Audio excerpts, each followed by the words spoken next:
All right, for the last week or so, I've actually been getting and diving deeply into Tom MacDonald's music. So what's better than to actually find out who the person is? Yeah, let's. If this interests you, hang out with me, dude. All right. Pringle here with our little brother from another mother. You already know Tom MacDonald. Before Tom MacDonald would begin his professional career as a wrestler for organizations like Elite Canadian Championship Wrestling and Real Canadian Wrestling. All-star Tom MacDonald making his way to the ring. Weighed in at 180. Oh, like he literally was a wrestler, like for real. I thought they were just. I didn't know that it was serious when people said that he did that. All right, cool. Let's get it. Before Tom MacDonald will go on to draw Best Rapper Ever, which would beat out songs from Eminem's deluxe edition of Music to be Murdered By to land on the top of iTunes charts. Before Tom MacDonald would have over 60,000 followers on Twitter, 350,000 followers on Instagram, and over 1.5 million subscribers on YouTube at the time of this recording. Beating your idol on the iTunes charts, even if it's just for an hour or a minute, well, that's one hell of a surreal moment. Now for Tom, Eminem, he was obviously a massive influence, but it was actually a Tupac album that first had him fall in love with hip-hop. I can actually see the Tupac aspect in terms of like conscious type of rap. I can definitely see that. Great influence, dude. Now the road to success, it's been a long and hard one, and he nearly drank his life away over the span of 5 years. He was also dealing with crippling depression. Now Tom, he's finally on the other side of things, but he knows all well too how horrifying it can be to hit rock bottom. Now this Canadian rapper grew up in a small town in British Columbia, and after a foray into the world of professional wrestling, well, he began working as a rapper, dropping his first album, Leanne's Son, back in 2014. Now, has anyone actually heard that album? I would love to know. If it's any good, I'll check it out. Since then, he's developed and refined his talent further, leading to his most successful track yet, Best Rapper Ever. Now, you guys might have seen this one on the trending of YouTube, but it's just one of 4 videos that he's dropped in the past 50 days that have all clocked in millions of views. What's going on, guys? It's your boy Michael McCrutton. First up, Happy New Year's. Now, I'm sure some members of Tom's hangover gang, well, they're probably still recovering. 2020, it was a bit of a shit show, but a lot of good stuff happened here before their fame. Yeah, dude, 2020 was terrible. Terrible. But I'm sure 2021 is not going to be much better because we're still kind of dealing with this global pandemic. But let's go. Famous. I'm going to be making another video later this week updating you guys on everything. Now, big shout out to Tom, who answered all our questions to help us piece this one together. And a similar video you might enjoy includes one on Mercules and That's Dax, both Canadian rappers. All right, let's get into this video.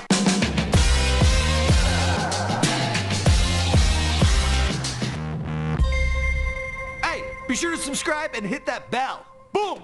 Thomas MacDonald was born on September 21st, 1988 in a very small town in British Columbia known 1988? Okay, he's young-ish. As Mission, which is about a 2-hour drive outside of Vancouver. There, Tom spent the first well, young compared to me. I was born in 86, I guess. 13 years of his life attending a school known as Albert McMahon Elementary. Then when he was a teenager, his family, they packed up and they moved to Edmonton, Alberta. Now, I've actually been there, and some refer to it as Deadmonton, which in the dead of winter, well, it's a pretty fitting name. Now, he would live here for the next 6 years, and he attended a ton of schools, including York Elementary, Steel Heights Junior High, J.J. Boland Junior High, and St. Joseph's High School. Now, when he was still just a kid, well, his dad, he worked a number of odd jobs in scrap yards, lumber mills, and recycling plants. Now, he even once traveled as far as Alaska to help out with a demolition job. Now, basically, Pops, he did whatever he could to help take care of his family. Now, Tom's dad, he did it eventually, settling into a role helping with contract negotiations for a company in Fort McMurray. Now, for those of you who don't know this place, it's like Canada's Abu Dhabi or Dubai. It just ain't fancy. It's just all construction workers up there, for real, and like one Tim Hortons. On the other side of the coin, well, Tom's mom, she worked as a teller before eventually becoming the manager of their local branch of Bank of Montreal. He looks definitely different without the tattoos on his face. Now, if you're expecting to hear that Tom's relationship with his parents was a rough one and they just didn't understand their son or his passions, well, that isn't this story.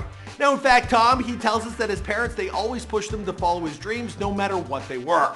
Now, regardless of what Tom was going through in his life, they always believed in him. Through all the failed classes, the lost jobs, and self-destruction via alcoholism, well, his parents, they always had faith in their son. This is always a good thing. Always a good thing. He wasn't brought up in a terrible household.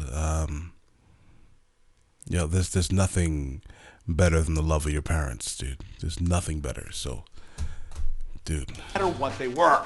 Now, regardless of what Tom was going through in his life, they always believed in him. Through all the failed classes, the lost jobs, and self-destruction via alcoholism, well, his parents, they always had faith in their son. My dad took the poem that I wrote, that I got the low score on, and he gave it to a multi-time published Canadian author who is a poet. And she read it, and she said, you know, Jamie, Thomas wrote something far beyond his years in this poem. In fact, he vividly recalls his parents sitting him down and telling him that they would support him whatever his ambitions were, even if he just wanted to move to Florida and build sandcastles for a living.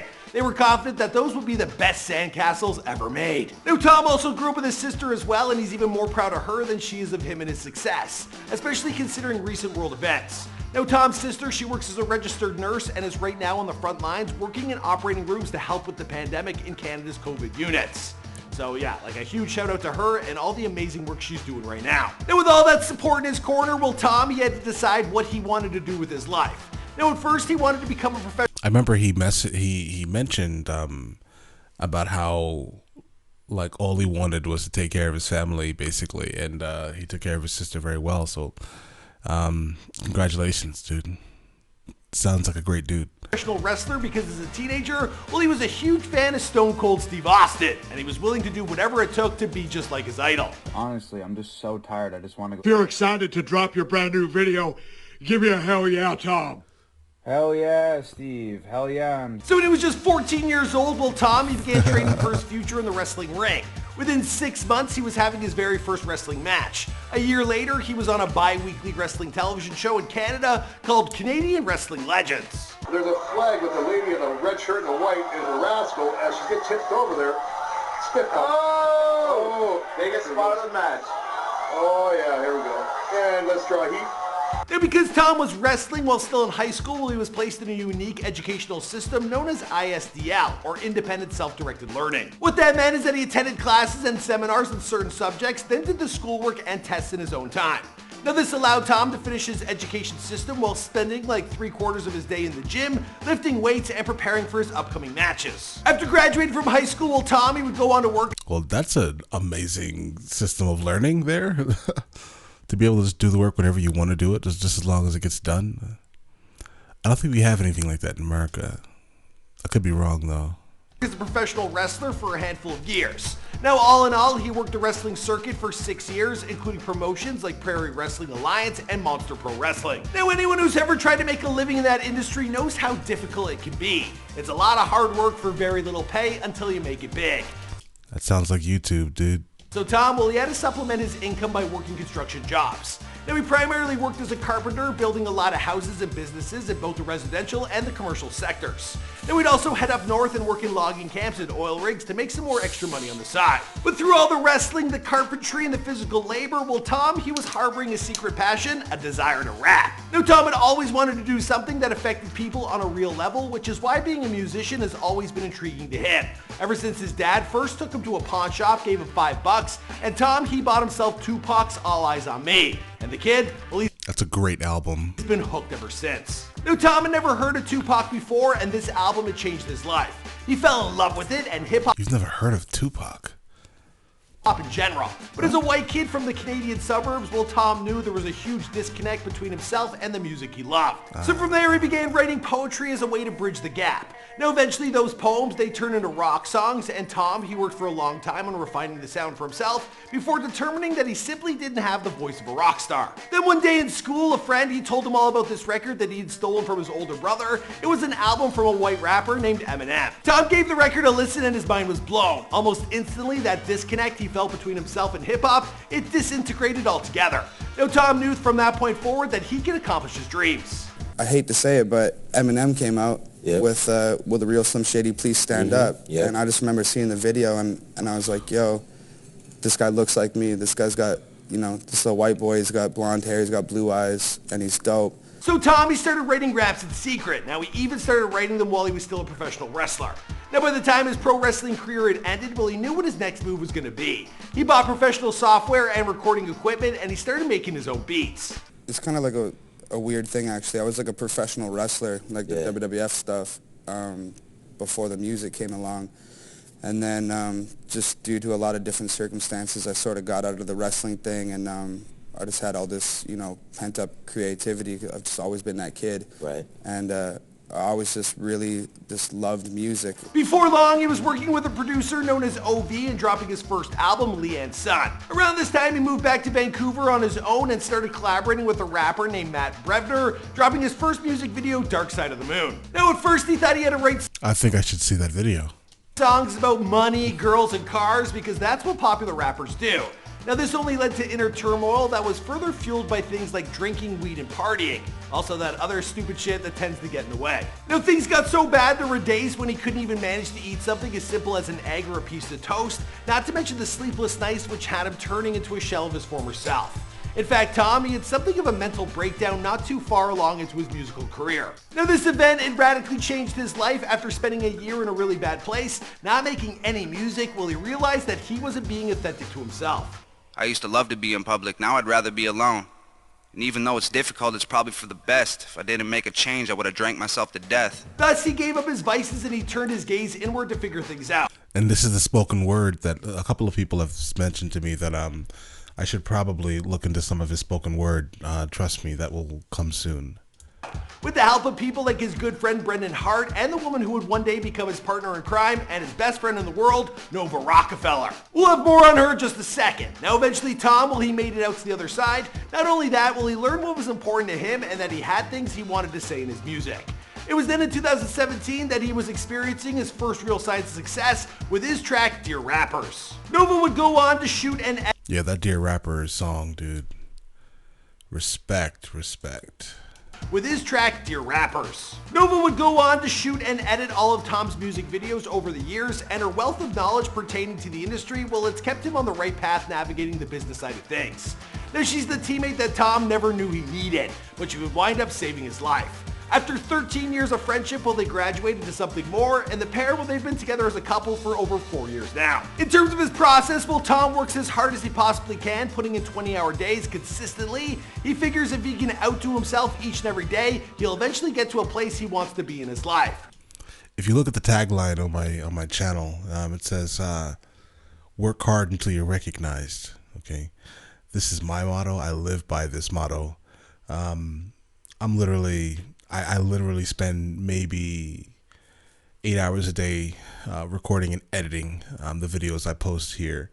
And then at the same time, I'm a professional photographer, so I either spend my day also shooting and then editing photos at the same time while planning the next videos. So like, dude, I feel this man's work ethic crazily, dude. Work hard until you are recognized. And then once you get recognized, work harder. You know what I mean? Work harder. And with hit tracks like Coronavirus and Best Rapper Ever, well, I'd say that Tom, he's closer than ever to accomplishing his dreams. Now, there was a while there where Tom, he had to fight for his life every single day for 9 months straight, where the minutes, they felt like days and the days felt like eternity. Now, not only did he survive that ordeal, but he overcame his vices, and Tom, he wants anyone who listens to his music to know that they can do it too. As cliche as it may sound, tough times don't last, tough people do.